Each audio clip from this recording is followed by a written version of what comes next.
ఓం శ్రీ సాయినాథాయ నమః. శ్రీ సాయి సచ్చరిత్రము 4వ అధ్యాయం.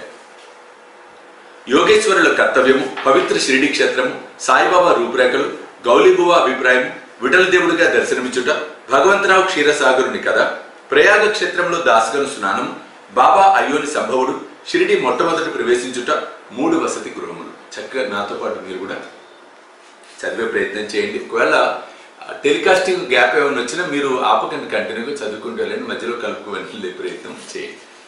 యోగేశ్వరుల కర్తవ్యం. భగవద్గీత 4వ అధ్యాయమున 7-8 శ్లోకములందు శ్రీకృష్ణ పరమాత్ముడు ఇట్లు సెలవిచ్చి ఉన్నారు.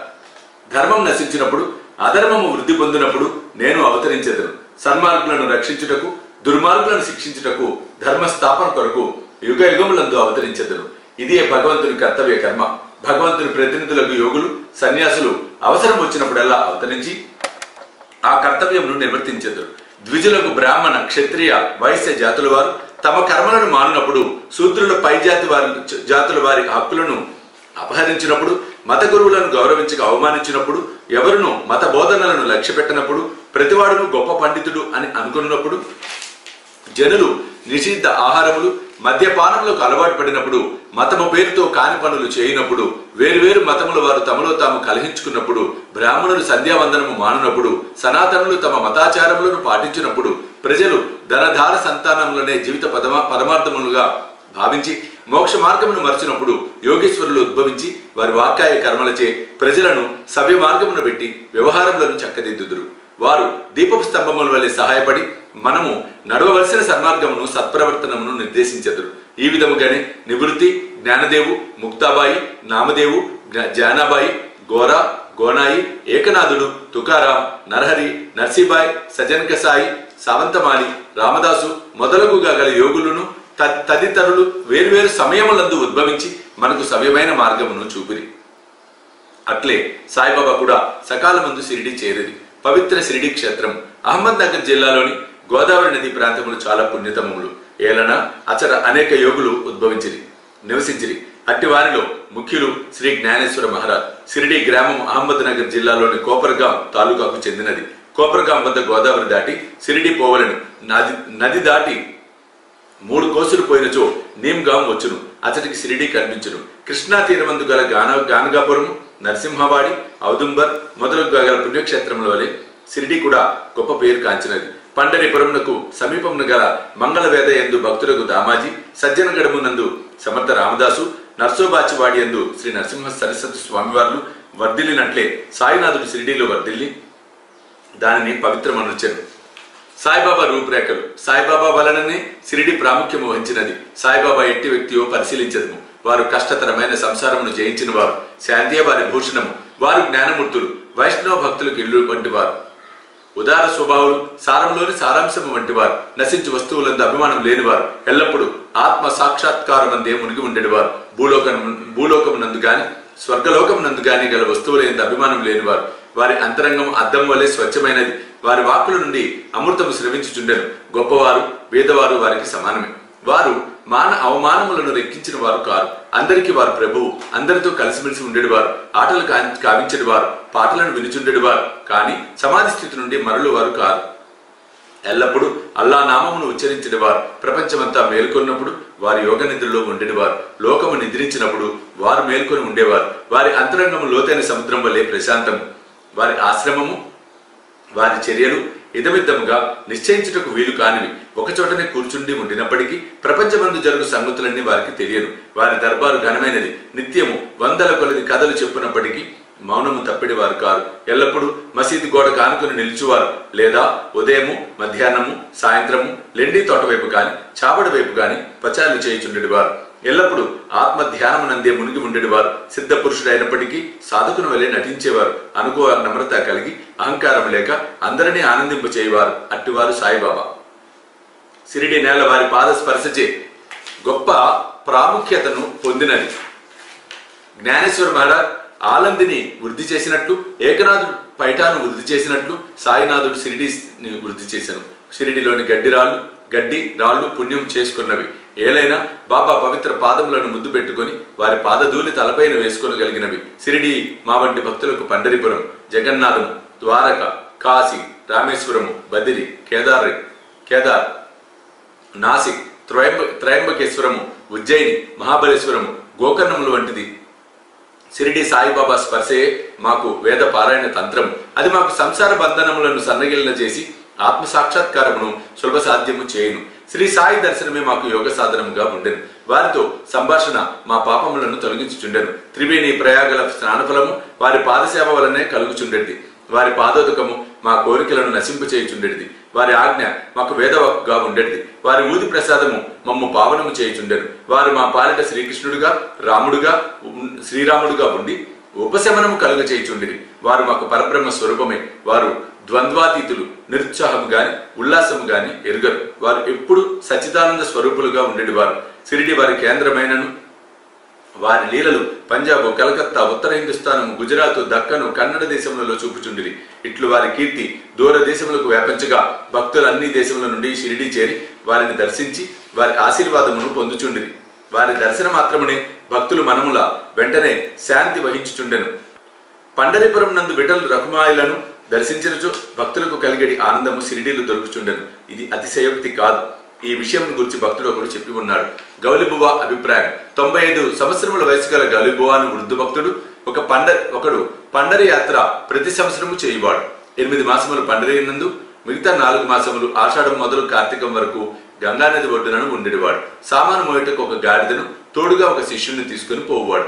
ప్రతి సంవత్సరము పండరయాత్ర చేసుకుని షిరిడి సాయిబాబా దర్శనముకై వచ్చేవాడు. అతడు బాబాను మిగులు ప్రేమించేవాడు. అతడు బాబా వైపు చూచుచూ ఇట్లనేవాడు: వీరు పండరినాథుని అవతారమే.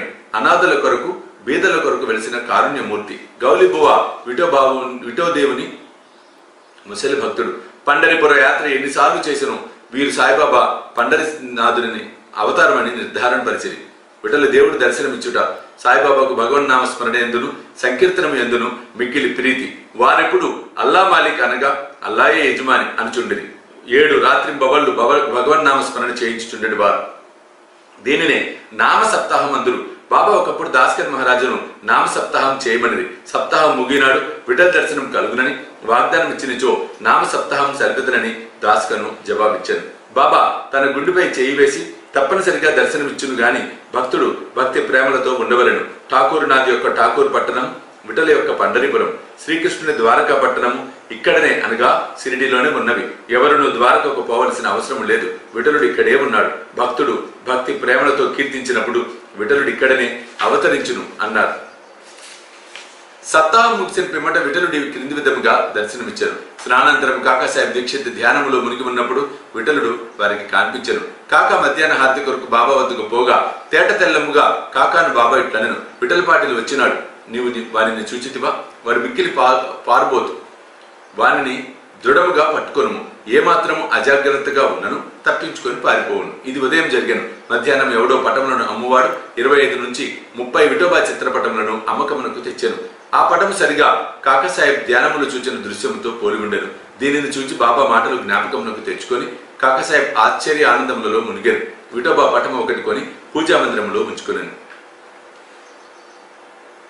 భగవంతరావు క్షీరసాగరుని కథ. విఠల పూజల యందు బాబా ఎంత ప్రీతియో భగవంతరావు క్షీరసాగరుని కథలో విశదీకరింపబడినది. భగవంతరావు తండ్రి విఠోబా భక్తుడు. పండరిపురమునకు నియమంగా యాత్ర చేయుచుండేవాడు. ఇంటి వద్ద కూడా విఠోబా ప్రతిమ నుంచి దానిని పూజించేవాడు. అతడు మరణించిన పిమ్మట వారి కొడుకు పూజను, యాత్రను, శ్రాద్ధమును మానెను.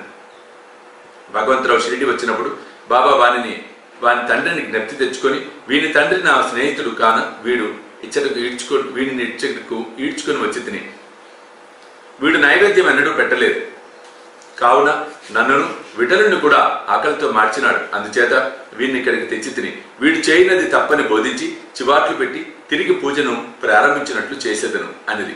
ప్రయాగ క్షేత్రములో దాస్కను స్నానం. గంగానది అనునది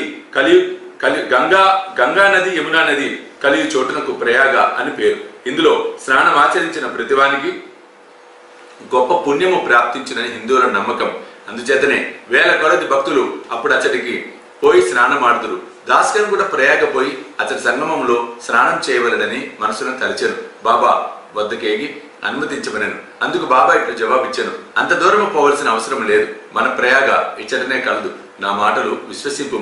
ఇట్లా అన్నంతలో ఆశ్చర్యములకు అన్నిటికంటే ఆశ్చర్యకరమైన వింత జరిగినది. దాస్కన్ మహారాజ్ బాబా పాదములపై శిరస్సు ఉంచిన వెంటనే బాబా 2 పాదముల బొటను వ్రేళ్ల నుండి గంగా యమున జలములు కాలువలుగా పారింది. ఈ చమత్కారమును చూచి దాస్కన్ ఆశ్చర్యచకితుడయ్యాడు. భక్తి ఆవేశములతో మైమరిచాడు. కన్నులు ఆనందాశ్రులతో నిండాయి. అతని హృదయంలో ఉప్పొంగిన కవితావేశం శ్రీ సాయి లీలా గాన రూపంలో పెళ్లిబికినది. బాబా అయ్యోని సంభవుడు షిరిడి మొట్టమొదట ప్రవేశించుట. సాయిబాబా తల్లిదండ్రులను గురించి గాని, జన్మం గురించి గాని, జన్మస్థానం గురించి గాని ఎవరికి ఏమీ తెలియదు. ఎందరో పెక్కుసార్లు ఈ విషయం కనుగొనుటకు ప్రయత్నించిరి. పలుసార్లు ఈ విషయం బాబా ప్రశ్నించిరి కానీ ఎట్టి సమాధానం కాని సమాచారం గాని పొందకుండిరి. నామదేవు, కబీరు సామాన్య మానవుల వలె జన్మించి ఉండలేదు. ముత్యపు చిప్పలలో చిన్న పాపల వలె లభించిరి. నామదేవుడు భీమారథి నదీ తటమున గోనాయికి కనిపించను. కబీర్ భాగీరథి నదీ తటమున తమాలకు కనిపించను. అట్టిదే సాయి జన్మ వృత్తాంతం. భక్తుల కొరకు బాబా 16 ఏళ్ల బాలుడుగా షిరిడీలో వేప చెట్టు కింద అవతరించను. బాబా అప్పటికే బ్రహ్మజ్ఞానిగా కనిపించను. బాబా స్వప్నావస్థ ఎందైనను ప్రపంచ వస్తువులను కాంక్షించిన వారు కాదు. ఆయన మాయను తన్నెను. ముక్తి బాబా పాదములను సేవించుచుండెను. నానా చోప్దార్ తల్లి మిక్కిలి ముసలిది. ఆమె బాబాను ఇట్లు వర్ణించెను. ఈ చక్కని చురుకైన కుర్రవాడు వేప చెట్టు కింద ఆశ్రమంలో ఉండెను. శీతోష్ణములను లెక్కింపక అంతటి చిన్న కుర్రవాడు కఠిన తపస్సు ఆచరించుట, సమాధిలో మునుగుట చూచి గ్రామస్తులు ఆశ్చర్యపడిరి. ఆ బాలుడు పగలు ఎవరితో కలిసేవాడు కాదు, రాత్రి ఎవరికి భయపడేవాడు కాదు. చూచిన వారు ఆశ్చర్య నిమగ్నులై ఈ చిన్న కుర్రవాడు ఎక్కడి నుండి వచ్చినాడని అడగసాగిరి. అతని రూపు, ముఖ లక్షణములు చాలా అందముగా ఉండెను. చూచిన వారెల్లరూ ఒక్కసారిగా ముగ్ధులకు చుండిరి. ఆయన ఎవరింటికి పోకుండెను. ఎల్లప్పుడూ వేప చెట్టు కిందనే కూర్చున్నవాడు. పైకి చిన్న బాలుని వలె కనిపించినప్పటికీ చేతలను బట్టి చూడగా నిజముగా మానవుడే. నిర్వ్యామోహము రూపము దాల్చిన అతని గూర్చి ఎవరికి ఏమీ తెలియకుండెను. ఒకనాడు ఖండోబా దేవుని ఒకరిని ఆవేశించగా ఈ బాలుడు ఎవరై ఉండునని ప్రశ్నించిరి. వాని తల్లిదండ్రులు ఎవరని, ఎచ్చటి నుండి వచ్చినాడని అడిగిరి. ఆ ఖండోబా గణం ఒక స్థలము చూపి గడ్డపారను తీసుకుని వచ్చి ఇచ్చిన తవ్వమనను. అట్లు తవ్వగా అందులో కొన్ని ఇటుకలు, వాని ఎగువ వెడల్పు రాయి ఒకటి కాన్పించను. ఆ బండను తొలగించి క్రిందన ఒక సందు కాన్పించను. అచ్చట 4 దీపములు వెలుగుచుండెను. ఆ సొరంగం ద్వారా ముందుకు పోగా అచ్చట ఒక భూగృహము కాన్పించను. అందులో గోముఖము, నిర్మాణములు, కర్రబలలు, జపమాలలు కాన్పించను. ఈ బాలుడు అచ్చట 12 సంవత్సరములు తపస్సు అభ్యసించనని ఖండోబా చెప్పాను. పిమ్మట కుర్రవాణిని ఈ విషయం ప్రశ్నింపగా వారలను మర్పించుచు అది తన గురుస్థానమని, వారి సమాధి చెట కలదని, కావున దానిని కాపాడవలెనని చెప్పాను. వెంటనే దానిని ఎప్పటి వలె మూసివేసిరి. అశ్వత్థ, ఉదుంబర వృక్షముల వలె ఈ వేప చెట్టును పవిత్రముగా చూచుకొనుచు బాబా ప్రేమించేది వారు.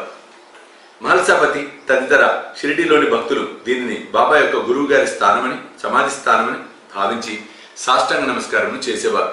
3 వసతి గృహములు, వేప చెట్టును, దాని చుట్టూ ఉన్న స్థలమును హరి వినాయక సాటే అనువాడు కొని సాటేవాడను ఒక పెద్ద వసతి గృహమును కట్టించారు.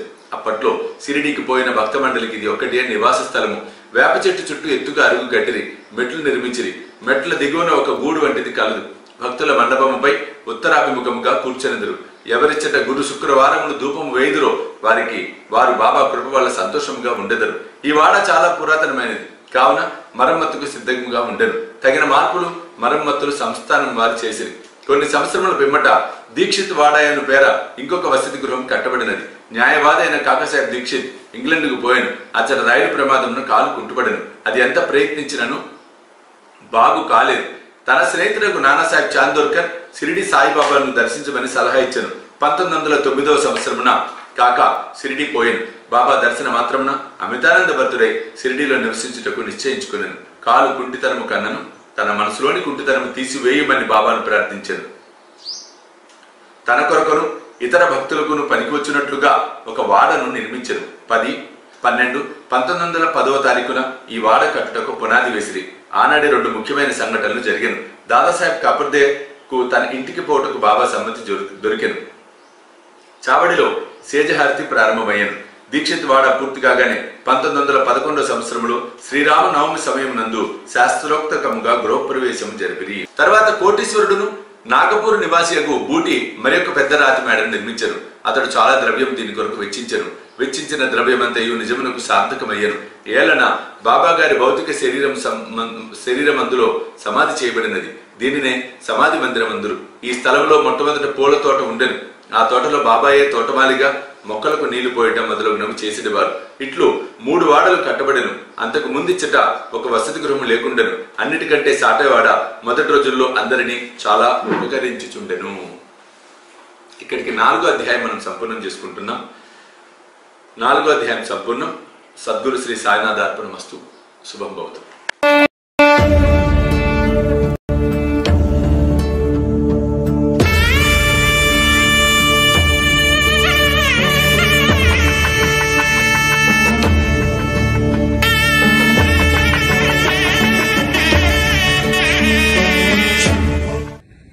సాయి దివ్య రక్ష కవచ యంత్రానికి